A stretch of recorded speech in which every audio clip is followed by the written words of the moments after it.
It is January 17th, 2010. This is your daily Hoosier Daddy fantasy basketball show on Octane Infinity TV. 12 weeks are now in the books. Let's go straight to the matchups. The commissioner has been smoking hot in his matchup against Jonas that seemingly was decided in the first couple of nights.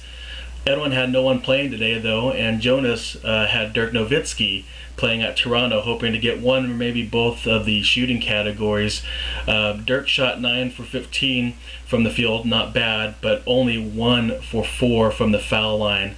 So it was not enough in either category, and Easy E finishes the week with a second straight head-to-head victory, winning over Jonas 7-2. Renee and I were tied 4-4 going into Sunday. Darren Williams was the only eligible player for HoopKings, and Renee decided to bench him, assuming to clinch perhaps the turnover category, which was close after Saturday.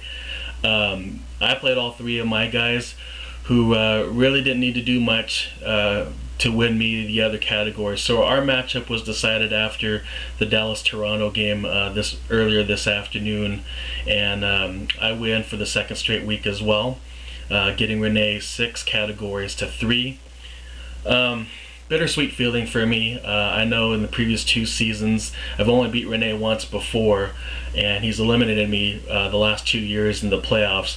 It's great to defeat a respected GM like him, but I kind of feel it was a tainted victory for him, for me actually, while he sat down one of the better point guards in the league when our matchup was so close. So Renee, I hope to see you in the playoffs again, my friend. I'm sure Scott was thrilled going into Sunday, leading Adam 5-4.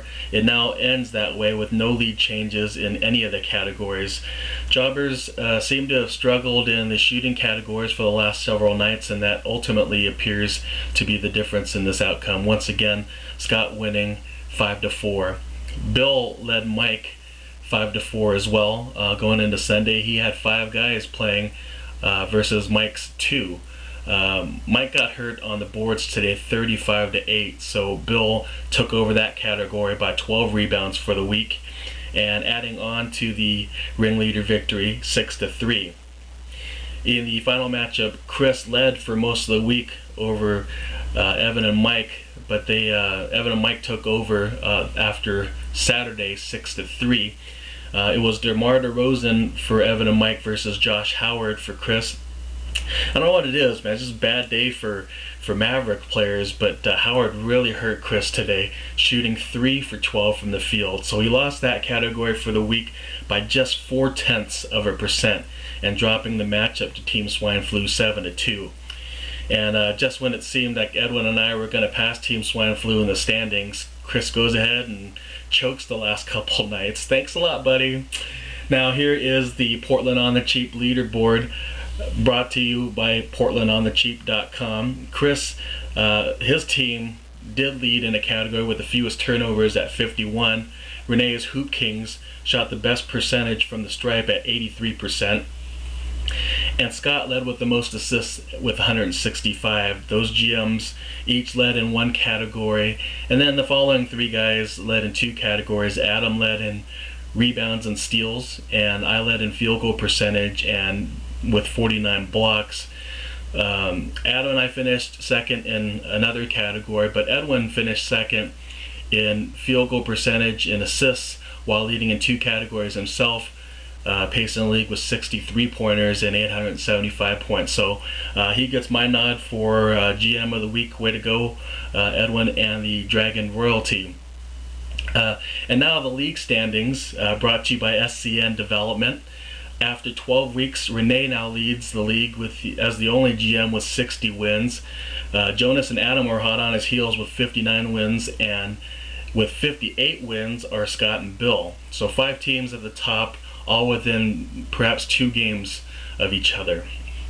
Now headlining the matchups for week 13 are 2 teams at the bottom half of the standings, now with winning streaks going head to head. Edwin's Dragon Royalty versus My Legacy. Edwin may change the name of his team next week, who knows. Team Swine Flu still will need a good week against Bill's ringleader team to remain in playoff contention. Taco Del Miramar still looking for a head-to-head win, and Chris's team faces Ball Don't Lie. HoopKings take on Jobbers in a rematch of last year's championship series, and a match to which I'm looking forward, Mike's Seven Apples versus Jonas's Richard Needs Roids. Now be sure to look out for free agents. I see Evan picked up Kenyon Martin, and Mike picked up Martell Webster for Team Swine Flu. Scott also picked up Delonte West of the Cleveland Cavaliers.